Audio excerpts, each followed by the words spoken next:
Robert Logan, Unsung Hero Award, sponsored by PCL Constructors.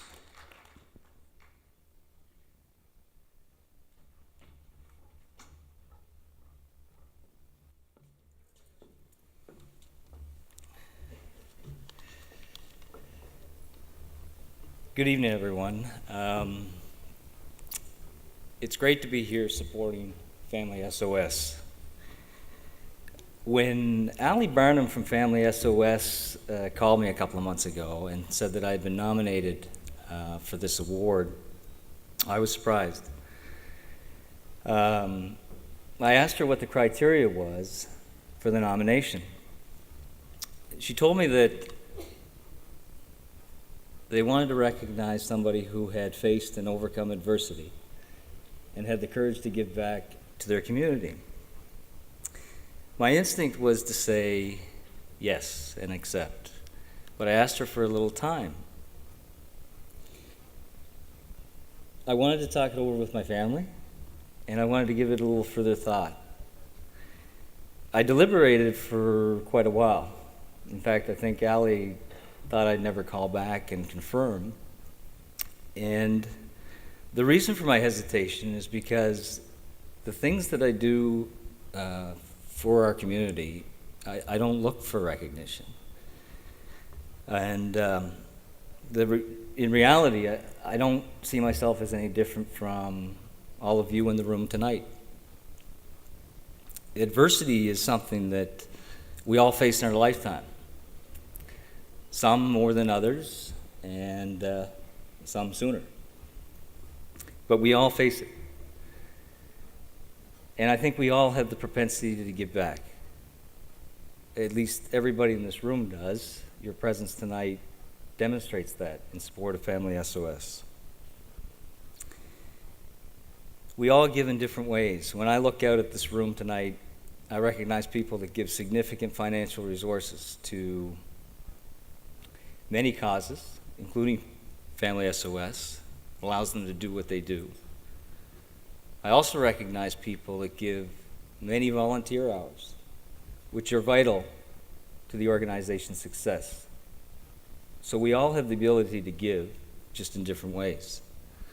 My success in giving back to the community has really centered around leveraging my relationships, not only to raise significant funds for various causes, but also form partnerships that have helped make them successful. One which was mentioned earlier recently was the Mental Health Foundation. And this is a cause for the first time that I decided to get involved with, as it had a direct impact on my life. Adversity started young for me. When I was 4 years old, my father was diagnosed with schizophrenia. And for those of you not familiar with the disease, it's a mental illness which is challenging not only for the patient, but anybody that surrounds that person. When I was 5 years old, my father committed suicide. And at the time, I thought it was an accident. My mother thought it might be best to wait until I was a little older, a little more mature, to handle the truth. So when I was 10 years old, I learned of that truth. And that may seem young to you, it sounds young to me when I say it, but it was the right time.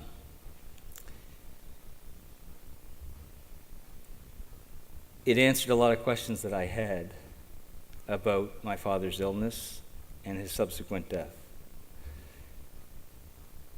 I mentioned earlier my hesitation in confirming the acceptance of this nomination this evening. The deciding factor for me to come this evening was that in a room of this size, there's certainly a few, if not several people that I think can relate to my story. And I think it demonstrates the importance of an organization such as Family SOS. To face and overcome adversity, you need to be able to talk about it in order to get the support that you need to overcome it and be able to give back. If you're fortunate, that support comes from your immediate family. For some, it's extended family. or perhaps friends. And then for others, there's Family SOS. Family SOS is an organization that makes our community better, and I'd like to thank you for supporting it here tonight and taking the time to hear my story. Thank you very much.